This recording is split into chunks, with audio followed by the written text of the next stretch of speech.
할렐루야. 오늘 이 아침에도 또 주님을 만나고 말씀으로 하루를 시작하는 여러분 가운데 주님의 크신 사랑과 은혜가 함께 하시기를 축복합니다. 우리 시간 변찮는 주님의 사랑과 찬송하면서 월요일 새벽 기도회 시작하겠습니다. 변찮는 주님의 사랑과 거룩한 보혈의 공로를 우리 다 찬양을 합시다. 주님을 만나볼 때까지 예수는 우리를 깨끗게 하시는 주시니 그의 피 우리를 눈보다 더 희게 하셨네. 우리를 깨끗게 함피는 무궁한 생명의 물을 새 생명의 구원을 받은 자 하나님 찬양을 합시다. 예수는 우리를 깨끗게 하시는 주시니 그의 피 우리를 눈보다 더 희게 하셨네. 주님의 거룩한 보혈을 날마다 입으로 간증해 담대히 싸우며 나가세. 천국에 들어갈 때까지 예수는 우리를 깨끗게 하시는 주시니 그의 피 우리를 눈보다 더 희게 하셨네. 십자가 단단히 붙잡고 날마다 이기며 나가세. 머리에 면류관 쓰고서 주 앞에 찬양할 때까지 예수는 우리를 깨끗게 하시는 주시니 그의 피 우리를 눈보다 더 희게 예수는 우리를 깨끗게 하시는 주시니 그의 피 우리를 눈보다 더 희게 하셨네. 아멘. 기도하겠습니다. 주님의 은혜를 감사드립니다. 우리들에게 또 귀한 한 날, 귀한 한 주일을 시작하여 주시고 이 한 주의 첫 시간을 주의 말씀으로 시작해 하시니 감사를 드립니다. 주님의 그 변치 않는 사랑과 은혜가 우리를 향하여 있고 또 우리를 붙들고 계심을 믿사오니 아버지여, 그 은혜 안에서 주님께서 우리에게 약속하신 바 그 하늘의 언약을 맛보게 하여 주시고 또한 그 말씀 가운데서 우리를 순종케 하시는 그 말씀을 따라 매 순간순간 순종하는 주의 백성들을 다 되게 하여 주시옵소서. 오늘 말씀을 나눌 때에도 그 말씀 가운데서 우리에게 명령하시는 것이 들려지게 하여 주시고 그 명령을 따라 온전히 순종하며 나아가는 그것을 결단하는 귀한 아침 될 수 있도록 복내려 주시옵소서. 감사하고 우리 주 예수 그리스도의 이름으로 간절히 기도드리옵나이다. 아멘. 이 하나님의 말씀 보시겠습니다.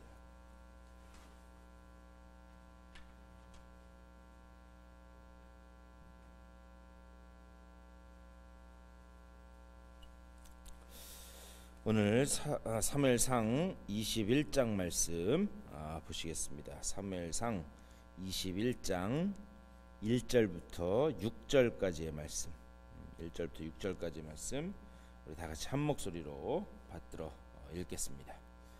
다윗이 노베 가서 제사장 아히멜렉에게 이르니 아히멜렉이 떨며 다윗을 영접하여 그에게 이르되 어찌하여 내가 홀로 있고 함께하는 자가 아무도 없느냐 하니 다윗이 제사장 아히멜렉에게 이르되 왕이 내게 일을 명령하고 이르시기를 내가 너를 보내는 것과 내게 명령한 일은 아무에게도 사람에게 알리지 말라 하시기로 내가 나의 소년들을 이러이러한 곳으로 오라고 말하였나이다. 이제 당신의 수중에 무엇이 있나이까? 떡 5덩이나 무엇이나 있는 대로 내 손에 주소서 하니 제사장이 다윗에게 대답하여 이르되 보통 떡은 내 수중에 없으나 거룩한 떡은 있나니 그 소년들이 여자를 가까이만 하지 아니하였으면 주리라 하는지라.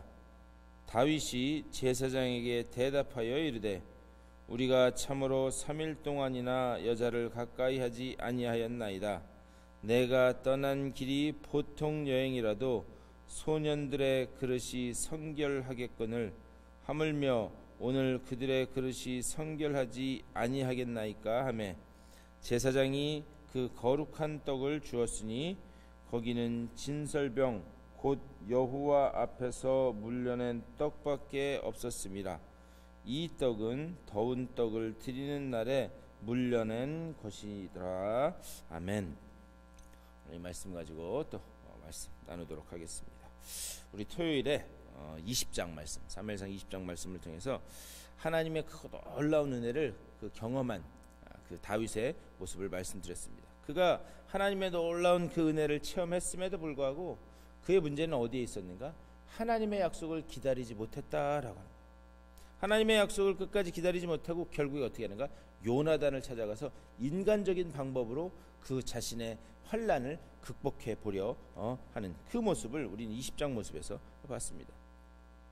이게 이 성경에서 만약이라고 하는 것이 이게 큰 의미가 없지만 만약에 다윗이 사무엘과 같이 라마나요스에서 하나님의 때를 기다리면서 계속 있었다라고 한다면 그가 그렇게 광야를 막 돌아다니면서 겪는 그런 환난, 또 나중에 블레셋 왕에게까지 가서 미친 척까지 하는 그런 비참한 모습, 그런 모습은 겪지 않았을 수도 있었겠다, 그런 생각이 듭니다. 그는 여전히 하나님의 약속을 기다리지 못했다는 거예요. 하나님의 은혜를 체험한 사람임에도 그렇지 못했다라는 이야기입니다. 하지만 하나님은 그럼에도 불구하고 그의 도망 그리고 그의 환난, 그것을 통해서 하나님은 그가 하나님의 사람이 되도록 계속해서 그를 깎고 다듬고 만들어 가시는 그런 모습을 볼 수 있습니다. 그리고 나중에 어떻게 하는가? 이 모든 환난에서 극복한 후에, 그리고 그 인생의 모든 여정을 되돌아보면서 그가 시편 34편에서 고백했다는 거죠. 여호와께 피하는 것이 가장 복되다. 여호와께 피하는 것이 가장 안전한 것이다. 그것을 고백했다. 그는 실패와 환난을 통해서 어떻게 됐는가? 더욱 하나님과 가까워지는, 더욱 하나님과 밀착되는 그런 신앙의 여정을, 신앙의 훈련을 했다라고 하는 사실입니다. 우리가 이런 것을 보면 우리 앞에 놓여진 환난과 고난이 무엇이든지 간에 하나님이 우리를 붙들고 계신 한 우리가 여호와께 피할 때에 그것이 가장 안전하고 복된 길인 줄 믿습니다. 계속해서 사무엘상 말씀은 그것을 우리들에게 이야기하는 거예요. 무엇이냐? 여호와께 피하고 여호와의 때를 기다리는 것, 그것만이 가장 복된 길이고 그것이 가장 안전한 길이다, 우리들에게 말씀하고 있습니다. 여러분들도 여호와께 피함으로 인해서 하나님이 약속하신 그 안전함을, 그 평안을 맛보실 수 있게 되기를 주님의 이름으로 간절히 축원합니다. 이제 오늘 21장 말씀에 들어와서 그렇게 이 라마나요스를 떠나서 사울의 눈을 피해 계속 광야를 떠돌아다니다가 어찌해서 결국에 놉 땅으로까지 가는 그런 다윗의 모습을 기록하고 있습니다. 1절에서 이렇게 말씀해요. 다윗이 놉에 가서 제사장 아히멜렉에게 이르니 아히멜렉이 떨며 다윗을 영접하여 그에게 이르되 어찌하여 내가 홀로 있고 함께하는 자가 아무도 없느냐 하니. 다윗이 놉 땅에 갔는데 놉은 당시에 성소가 있는 곳이었습니다. 그러니까 아마도 그가 피해서 가다가 성소로 가야 되겠다라는 그런 생각을 했던 것 같아요. 그래서 그가 이 놉 땅에 가서 이 아히멜렉이라고 하는 그 당시의 제사장을 찾게 됩니다. 그런데 1절 말씀 아까도 우리 읽었지만 아히멜렉, 제사장 아히멜렉이 이 다윗을 보자마자 떨었다라고 그렇게 기록되어 있어요. 그렇다면 이 제사장이 왜 떨었을까? 이미 아히멜렉은 다윗이 왕에 의해서 이렇게 수배된 1급 수배자라고 하는 사실을 알고 있었습니다. 그렇기 때문에 아무리 제사장이라도 떨 수밖에 없었다라고 하는 사실. 그런데 그 떨던 아히멜렉이 다윗에게 물어보는 거예요. 아니, 왜 당신이 혼자 있습니까? 1절에서 그것을 이야기하는 거죠. 왜 당신이 혼자 있습니까? 사실 당시에 다윗은 만만이요 사울은 천천이다 라고 하는 그런 노래가 온 이스라엘에 퍼질 정도로 그의 명성이 온 이스라엘 안에 자자하게 퍼져 있었습니다. 그럼에도 불구하고 그가 아무도 데려오지 않고 혼자 있는 것을 이상하게 여긴 거예요. 이런 걸 보면은요, 하나님이 다윗을 기뻐할 수밖에 없었던 그런 모습들이 이렇게 하나 둘씩 이렇게 조금씩 드러납니다. 이게 뭔가 다윗은 세력을 끌어모으려면, 사람들을 모으려면 얼마든지 그럴 수 있는 위치에 있었습니다. 그런데 다윗은 어떤 사람이었는가? 그는 절대 힘을 함부로 사용했던 사람이 아니에요. 그는 힘을 함부로 사용하지 않고, 그리고 어떻게든 그의 그 신앙의 큰 틀 안에서는 하나님께 내어 맡기려고 하는 그런 자세가 그에겐 늘 있었습니다. 물론 그때마다 실수하는 모습을 보이기는 하지만 그의 그 신앙의 온전한 방향은 오직 여호와께로만, 하나님께로만 향해 있었다라는 사실을 볼 수 있어요. 이런 모습 때문에 하나님이 다윗을 기뻐할 수밖에 없었다라고 하는 사실입니다. 그런데 여러분 한번 생각해 보세요. 사람이 힘이 있는데 힘을 쓰지 않는 그것만큼 이 힘든 것이 없습니다. 내가 힘이 없어서 못 쓰는 거지, 내게 힘이 있고 내게 권력이 있다면 그것을 쓰고 싶어 하는 것이, 그게 사람의 기본적인 생리입니다. 그런데 힘이 있음에도 다윗은 쓰지 않았다는 거예요. 그런데 바로 그렇게 한 분이 우리 주님이세요. 우리 주님은 하나님이셨습니다. 예수님은 하나님이셨기 때문에 얼마든지 그 힘을 사용하실 수 있었습니다. 하지만 그 힘을 사용하지 않으시고 십자가에서 가장 초라한 모습으로 죽음을 맞게 됩니다. 그런데 그 초라했던 죽음이 결국에는 영광으로, 하나님의 영광으로, 하나님의 놀라운 구원 사건으로 드러났다라고 하는 사실을 우리는 볼 수 있다는 거예요. 다윗이 그랬다는 거예요. 다윗도 얼마든지 사람의 힘을 빌릴 수 있고 세력을 모을 수 있었지만 그렇게 하지 않았다라고 하는 사실. 아히멜렉과 다윗이 그래서 이제 대화하는 거예요. 2절 말씀. 다윗이 제사장 아히멜렉에게 이르되 왕이 내게 이를 명령하고 이르시기를 내가 너를 보내는 것과 내게 명령한 일은 아무것도 사람에게 알리지 말라 하시기로 내가 나의 소년들을 이러이러한 곳으로 오라고 말하였나이다. 지금 다윗이 거짓말을 하고 있는 거죠. 사실 왕이 내게 비밀 명령을 내려서 내가 이 왕의 비밀 명령을 수행하고 있는데 그러다가 내가 여기에까지 오게 됐습니다. 아히멜렉에게 지금 거짓말을 하고 있는 거예요. 그리고 내 부하들은 다른 곳에 숨어 있습니다. 다윗의 삶을 보면 이렇게 계속해서 거짓말하는 것을 볼 수 있는데, 그런데 다윗이 두려움에 떨기 때문에, 자신의 목숨을 지키고자 하는 그런 두려움에 떨기 때문에 이런 거짓말을 계속하는 것을 볼 수 있어요. 이런 걸 보면 인간이 얼마나 연약한 존재인가. 다윗이 신앙은 있지만 인간인지라 계속해서 밀려오는 환난, 계속해서 밀려오는 고통, 그것 때문에 어떤 그 두려움이 그의 심령을 꽉 지금 휘어잡고 있는 거예요. 그러니까는 계속해서 수시로 거짓말을 하는 모습을 볼 수 있어요. 그런데 오늘 이제 전체적인 내용을 보면 다윗은 계속해서 도망다니느라 며칠 동안 식사를 제대로 하지 못했다라고 하는 사실. 그래서 떡 5덩이나 뭐든지 당신에게 있는 것이 있으면 내게 좀 주십시오. 아히멜렉에게 그것을 부탁을 합니다. 3절에서 이렇게 말씀해요. 이제 당신의 수중에 무엇이 있나이까? 떡 5덩이나 무엇이나 있는 대로 내 손에 주소서 하니. 제사장인 이 아히멜렉이 떡을 주었다. 이제 그 뒤에 보면 떡을 주었다. 그런데요, 그 떡이 어떤 떡이었는가? 성소에 있었던 하나님 앞에 드리는 진설병이었어요. 진설병. 그런데 이거는 레위기 율법을 어기는 것이었습니다. 다윗도 성소에 있는 떡을 먹으면 안 된다라고 하는 사실을 잘 알고 있었어요. 그럼에도 불구하고 너무 배가 고프니까 그거라도 주십시오라고 그렇게 아히멜렉에게 요구를 하는 거예요. 그게 불법인 줄 알면서도 떡을 달라고 한 다윗이나, 그리고 그 떡을 달라고 한 다윗에게 하나님께 드리는 진설병을 준 것이나, 이 모두 다 율법을 어기는 거라는 거죠. 여기에서 가치관의 충돌이 일어나는 거예요. 이게 어떠한 율법이냐, 제도냐, 아니면 생명이냐. 우리도요, 교회에서 이런 모습을 잘 볼 수 있습니다. 이게 두 가지 가치관이 충돌하는 거죠. 이렇게 하면 이 교회 질서나 이런 게 무너질 것 같은데, 또 그렇게 하지 않고 이렇게 하면 사람이 죽어나가게 생긴 거예요. 그런 그 가치관의 충돌이 저도 목회를 하다 보면 종종 일어나는 것을 볼 수가 있습니다. 그런데 이럴 때마다 중요한 기준이 있다는 거예요. 그건 뭐냐? 사람을 살리는 게 우선이에요. 사람을 살리는 게. 우리가 그것을 어디서 볼 수 있느냐? 마태복음 12장에 보면은요, 예수님께서 이 안식일에 대해서 밀밭 사이로 이렇게 지나가시는데, 제자들이 예수님의 뒤를 따라가다가 안식일인데 배가 고프니까 그 밀 이삭을 따서 먹게 됩니다. 그런데 그 모습을 바리새인들이 본 거예요. 그러면서 바리새인들이 그것을 보고 예수님께 따져 묻습니다. 안식일인데 저렇게 하는 것, 저거 안식일 율법을 어기는 거 아닙니까? 그렇게 했을 때 예수님께서 오늘 이 사무엘상 21장의 말씀을 이렇게 대서 그 바리새인들에게 대답해 주세요.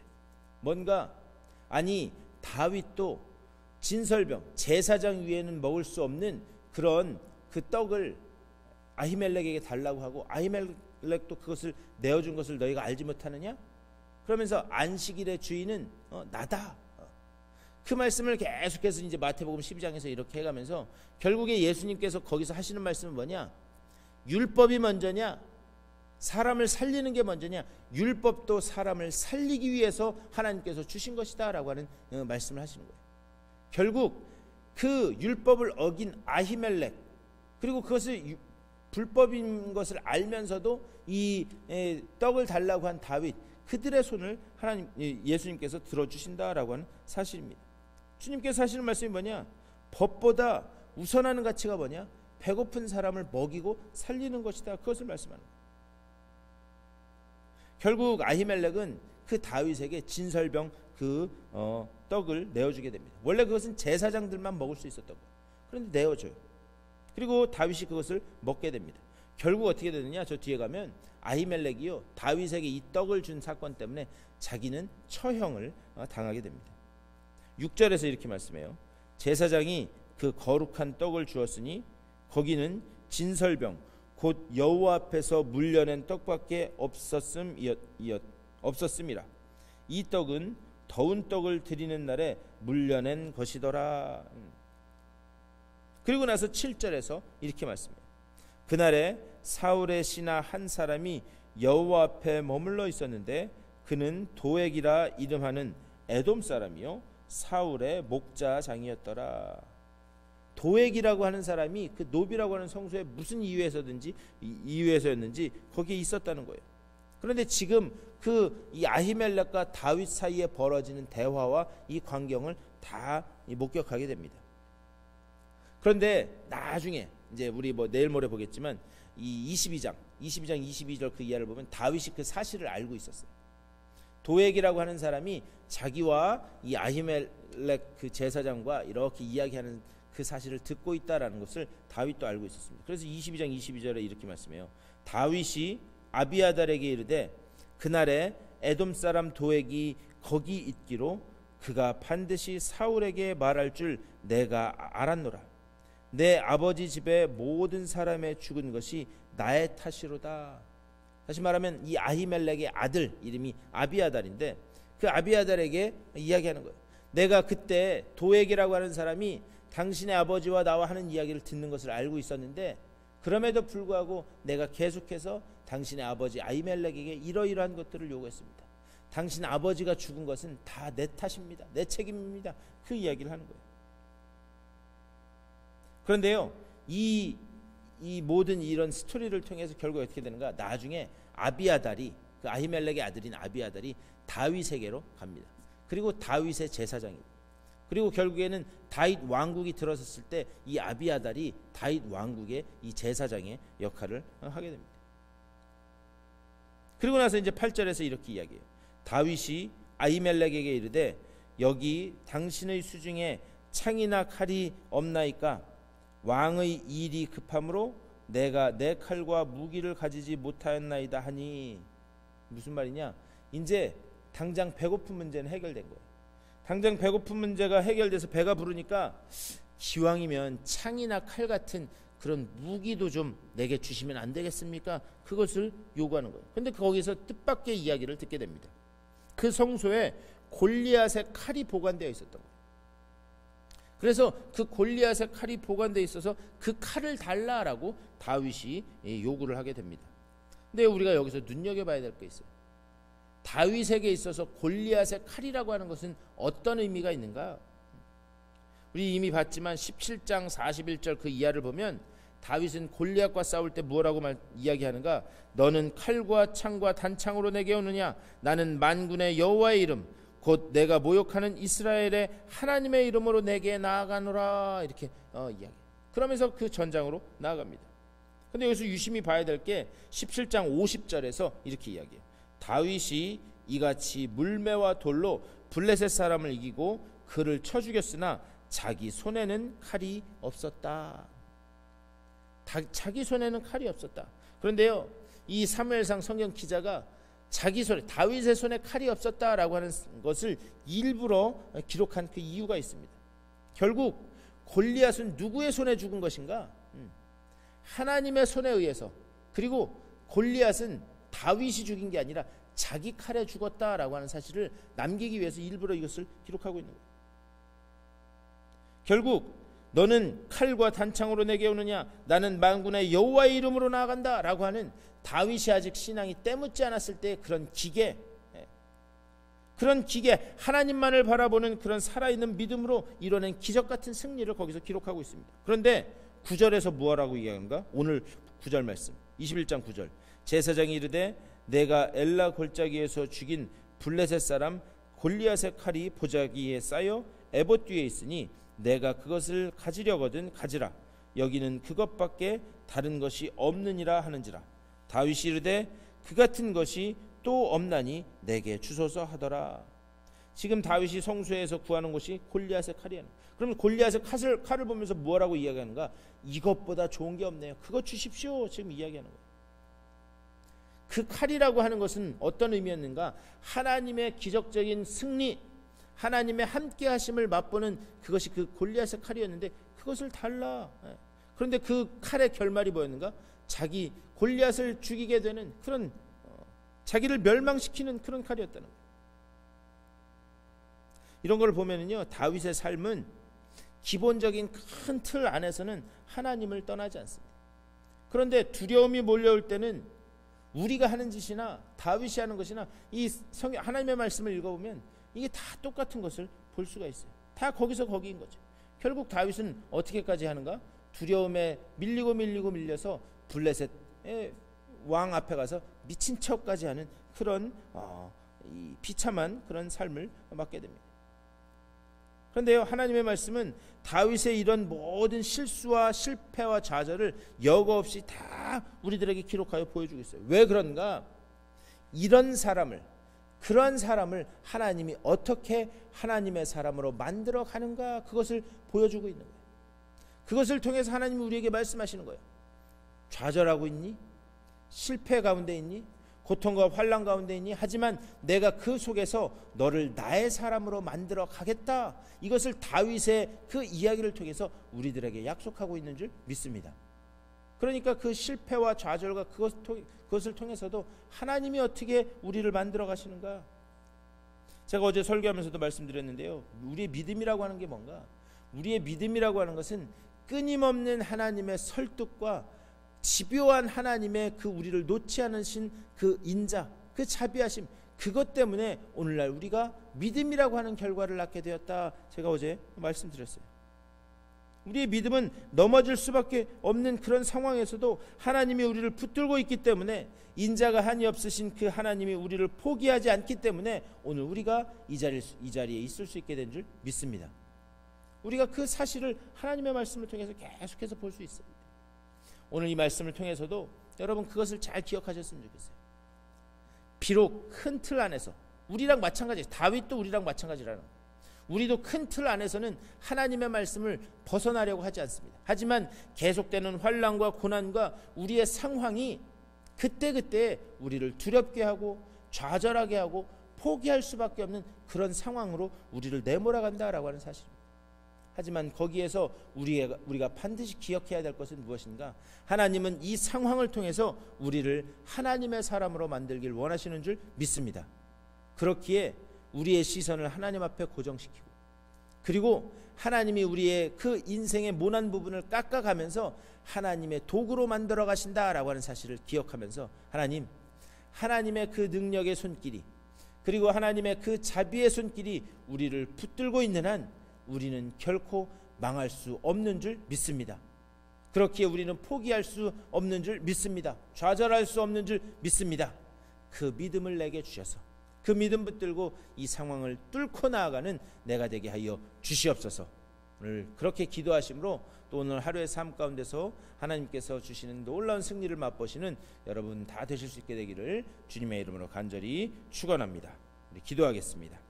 우리 시간 다 같이 한 목소리로 기도하실 때 그렇게 기도하셨으면 좋겠어요. 하나님, 내게 주어진 힘으로 나의 상황을 이겨보려 하지 않고 주님이 주신 힘으로 내 상황을 이겨나가는 믿음의 사람이 되게 하여 주시옵소서. 전능하신 하나님의 손이 나를 붙들고 있는 한 내가 반드시 언약의 결말을 맛보게 될 줄 믿습니다. 그러니 포기하지 않게, 좌절하지 않게 주님 하여 주시고 그 믿음을 내게 허락하여 주셔서 내가 승리하는 주의 백성 되게 하여 주시옵소서. 이렇게 기도하시고 여러분들의 개인적인 기도의 제목, 또 주변에 기도가 필요한 분들을 위해서 기도하시고 삶의 자리로 돌아가시도록 하겠습니다. 다 같이 기도하겠습니다. 주님의 은혜를 감사드립니다. 하나님께서 내게 주어진 그 상황 속에서 내 힘으로 무언가를 해보려고 하는 것 주님 원치 않으시는 줄 믿습니다.